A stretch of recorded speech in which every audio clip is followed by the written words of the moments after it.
साथियों, 2 अक्टूबर का दिन वर्ल्ड में सबसे महान दिनों में एक है। कारण क्या है? कारण है, एक तरफ हमारे बापू की जयंती होती, राष्ट्रपिता जिनको पूरा वर्ल्ड क्या कहते हैं, नमन करता है। और दूसरे क्या है, लाल बहादुर शास्त्री जी, भारत के सेकंड प्राइम मिनिस्टर। और आदर्श कल्चर आज हम ब्रांड के रूप में घुमा करते हैं, हर जगह ब्रांडिंग होती है। तो इन महान विभूतियों के कल्चर आदर्श से कुछ सीखने की कोशिश करेंगे। हमारे साथ हैं अलंकार रस्तोगी जी चर्चा के लिए। साथ में वही मॉर्निंग वॉक करते हुए हम लोगों की चर्चाएं होती रहती हैं। टाइम का बेस्ट यूटिलाइजेशन होता है। आज हम लोग बेसिकली शास्त्री जी के ऊपर चर्चा करने जाए। अलंकार जी, आज देश में जैसा भी जो भी माहौल है, अगर हम शास्त्री जी की बात करते हैं, चलते हैं बचपन से।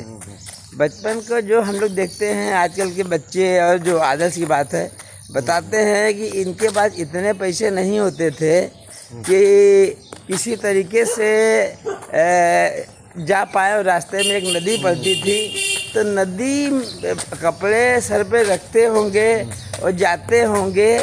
कैसे जाते होंगे, बचपन से क्या कहेंगे इसके बारे में? ये जो बच्चों को क्या प्रेरणा लेनी चाहिए, कैसे क्या करना चाहिए, हमको क्या प्रेरणा लेना चाहिए? ये लाल बहादुर शास्त्री जी का जो व्यक्तित्व था, इससे बच्चों को ही नहीं, बच्चे तो देखिए, चलिए बच्चे तो उनका जीवन पूरी तरीके से प्रारंभ नहीं हो पाता है, बच्चे छोटे होते हैं, तब के जीवन की दूसरे संघर्ष थे। आज के बच्चों के जीवन के संदर्भों में दूसरे संघर्ष हैं। तो बच्चे लोग तो प्रेरणा यही ले सकते हैं कि जिस तरीके से उन्होंने अपने जीवन के संघर्षों को हंस करके और उनसे लड़ करके अपने लक्ष्य को पाया, वैसे हमें भी करना है। क्योंकि बात यह है कि समय परिवर्तित हो चुका है। उस समय लाल बहादुर शास्त्री जी नदी तैर करके पार करते थे। आजकल के बच्चे 1.5-2 घंटे वैन और बसों में जा करके वो पसीने से लथपथ होते हुए स्कूल जाते हैं।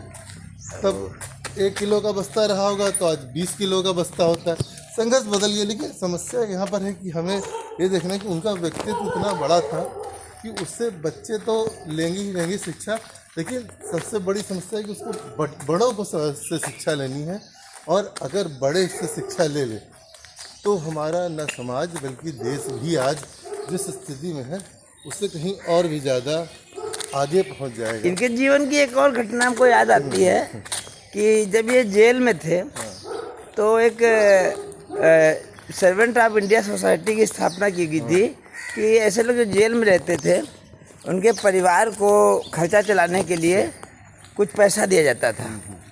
तो इनके परिवार में इनकी वाइफ को 50 रुपया दिया जाता था।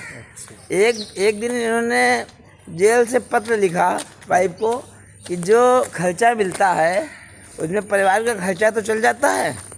तो इनकी वाइफ ने पत्र लिखा, जैसे आजकल की लेडीज़ कुछ पैसा जेल से मार मुर के बचा लेती है, इनकी वाइफ ने लिखा कि 50 क्या, हम तो जुगाड़ करके 40 रुपये में ही बचा लेते हैं। तो इन्होंने सर्वेंट ऑफ इंडिया सोसाइटी को पत्र लिखा कि आप 50 रुपये मत दिया करो, 40 रुपये दिया करो। इस पर आप इस आदर्श में क्या कहेंगे, बताइए? देखिए, ये आदर्श की पराकाष्ठा थी जो आज हम लोग सुनते हुए आपने कहा तो मुझे हंसी आ गई। तो वो आदर्श जब आजकल इतना जीवन मूल्यों में ह्रास आ चुका है कि हम जब आदर्श की बात करते हैं तो हंसी आती है। आज जैसे कई जीवन की उनकी घटनाएं थी कि उनका सादा जीवन, और क्योंकि मैं जब दिल्ली गया तो इनका जो घर हुआ करता था वो 9 जनपद में है। 10 जनपद में भी हमारे देश की एक बहुत ही प्रख्यात लेडी रहती हैं, और 9 जनपद में इनका जो घर है, पहले ऐसा किया था कि 9 जनपद में इनका घर था और 10 जनपद में ऑफिस हुआ करता था, प्रधानमंत्री का जो ऑफिस हुआ करता था। तो अब 9 जनपद को एक म्यूजियम बना दिया गया। अगर कभी आप लोग दिल्ली जाना हो तो जाइए, और इनके घर को संग्रहालय में परिवर्तित कर दिया गया।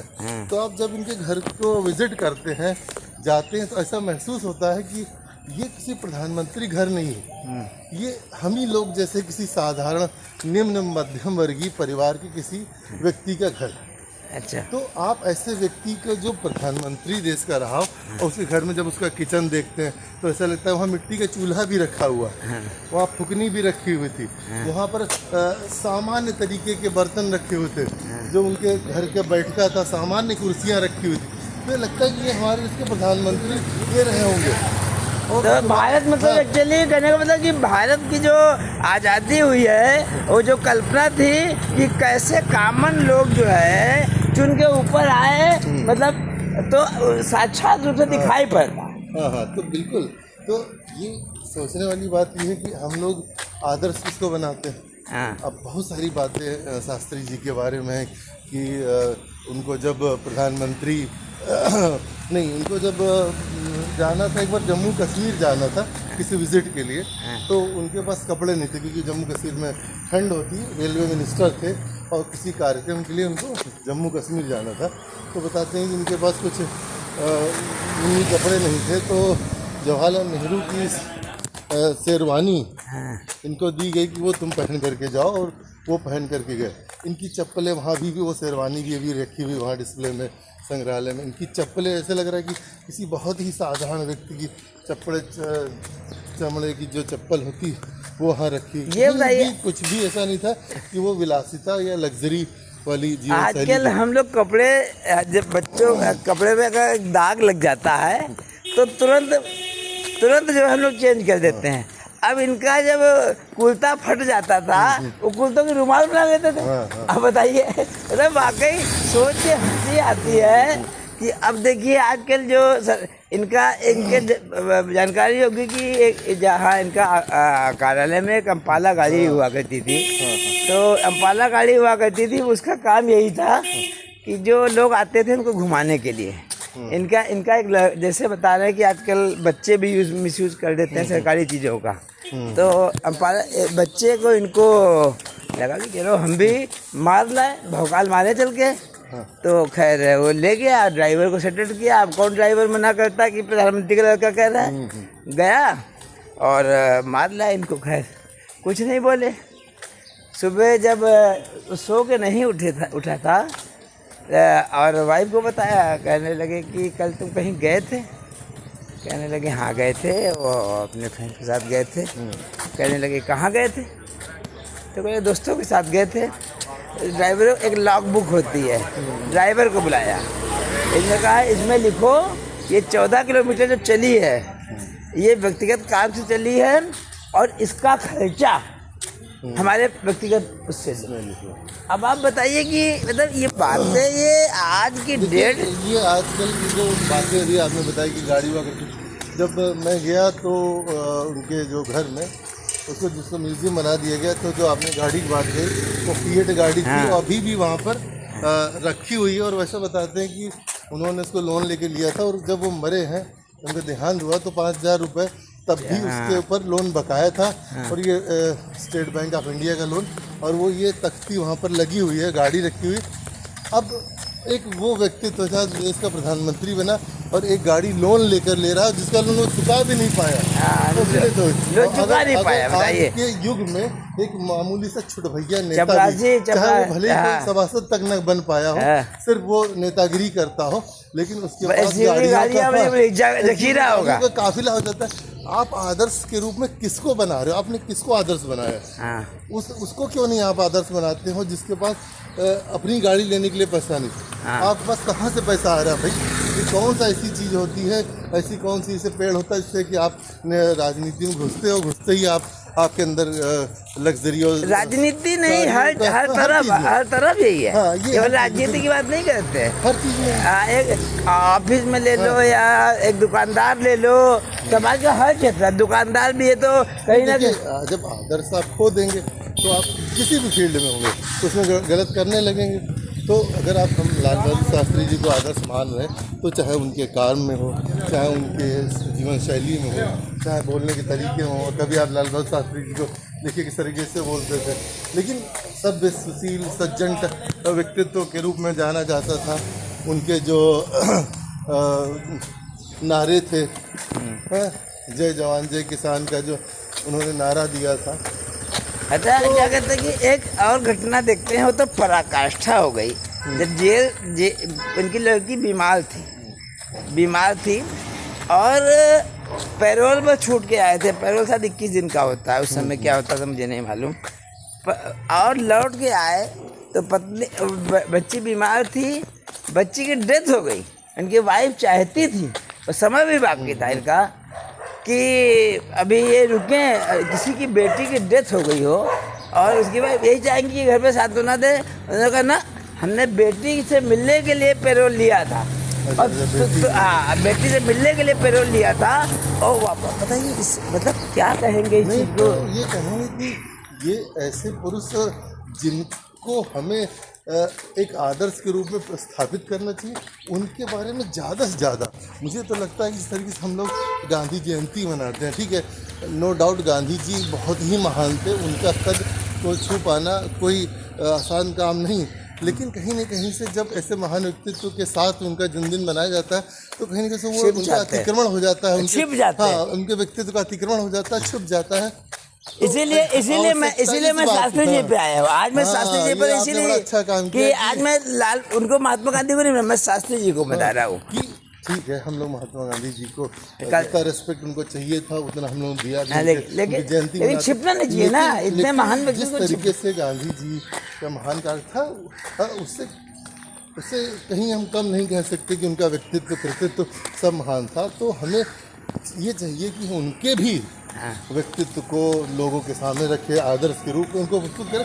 तो शायद जो आज मैंने बताया ना कि आज हमारी पीढ़ी जैसे दिग्भ्रमित है, चाहे वो किसी भी फील्ड का व्यक्ति हो, वो जिस तरीके से अपने जीवन का उद्देश्य सिर्फ विलासिता और पैसे कमाना ही मान लिया।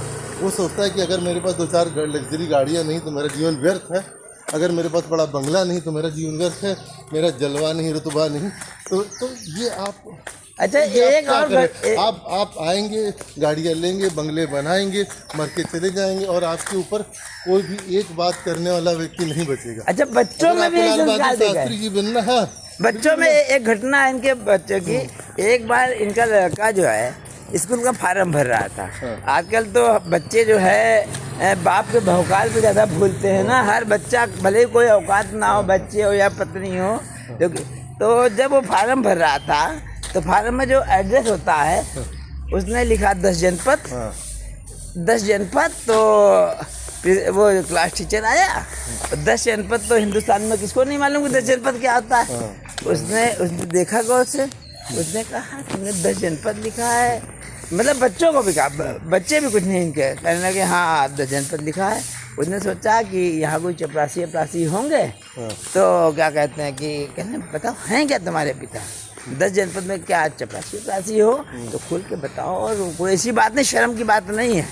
तो उसने कहा प्राइम मिनिस्टर ऑफ इंडिया। मतलब बच्चे भी मतलब बच्चे भी उन्हीं के बच्चों, उनके बच्चे आज भी हैं, उनके बच्चों का नाम आज भी जो है किसी कुख्यात काम में नहीं आया। देखिए, और ना ही उनके बच्चों ने अपनी जो पिता की इतनी बड़ी विरासत थी उसका फायदा उठाने की कोशिश की। जानते थे कि मैं जितना योग्य हूँ मुझे मिलेगा। वो उन्होंने उनके नाम को भुनाने की कोशिश नहीं करी, जिस तरीके से लोग नहीं भी होता है और नाम रख करके उसको भुनाने लग जाते हैं। ठीक है, तो ये सब चीज़ें नाम लेना सही नहीं, लेकिन आप खुद ही देख रहे होंगे कि ऐसे लोग हैं जो किसी बड़े नाम से एसोसिएटेड हैं और वो उसी के नाम की रोजी रोटी खा रहे हैं। कोई एनजीओ बना देगा, कुछ करा देगा, कोई समाज सेवक लिख लेगा, बड़े बड़े बोर्डों में समाज सेवक लिख लेते हैं लोग, साथियों, समझ रहे हैं। तो इस तरीके की जो चीज़ें हैं। और एक चीज़ और बताता हूँ, एक बार ये गए रूस में बड़ी वो होती है, ठंड बहुत होती है। तो ये हम लोगों में इंडिया और रूस में, तो इनके पास जो जैसे आपने वो बताई है, तो वहाँ गए तो इन्होंने जो है वहाँ जब रूस के प्रधानमंत्री ने देखा कि ये सिकुड़े हैं, बिल्कुल कुर्ता पहने हुए हैं, तो उन्होंने मंगाया, कोट गर्म दे दिया। लेकिन जब दूसरे दिन गए तो फिर ये वही कुर्ता पहने। तो उन्होंने इनसे पूछा कि भैया ये बताओ कि कल मैंने आपको मंगा के दिया था। कहने लगे मैं तो चला आया था, मुझे लगा कि ड्राइवर को उससे ज़्यादा ज़रूरत है, भी नहीं लाया। अब आप बताइए ये संवेदनाओं का स्तर बताइए, क्या करे। ये उन्होंने जो मानक स्थापित कर दिए मैं कह रहा हूँ कि उसका आप सिर्फ 1% लीजिए, हाँ। 100% तो भूल जाइए कि आप ले पाए। पॉइंट में भी ले लो, पॉइंट में ले लो तो भी जाए। आप एक आदर्श व्यक्तित्व के रूप में स्थापित हो सकते, सिर्फ इतना कहना है ना। ये तो मतलब आज हमने कहा कि आज आज़ाद भारत में जो सेकंड प्राइम मिनिस्टर हुए, इससे महान क्या हो सकता। तो इसीलिए मैंने कहा कि शास्त्री जी के ऊपर स्पेशल किया जाए। बिल्कुल बिल्कुल। शास्त्री जी का जीवन जो था वो कहते नहीं, कुछ लोगों के जो के ऊपर लिखी हुई किताबें शिक्षा देती, कुछ लोगों का व्यक्तित्व ही शिक्षा देता है। साथियों, जीवन आज हमेशा ही गांधी जयंती के दिन जो है, जैसे किसी बताओ कल 2 अक्टूबर क्या है, तो कहता है गांधी जयंती है। कोई शुरुआत नहीं करता कि लाल बहादुर जयंती। तो मैंने ये व्यक्तिगत रूप से महसूस किया कि इतना महान व्यक्तित्व इस तरह छिप जाए। तो मेरा प्रयास है कि समय समय पर शास्त्री जी के व्यक्तित्व के ऊपर मैं कुछ ना कुछ इस तरीके डिबेट करता रहूँगा। हमारे साथ अलंकार तो भी है। धन्यवाद अलंकार जी। धन्यवाद आपका।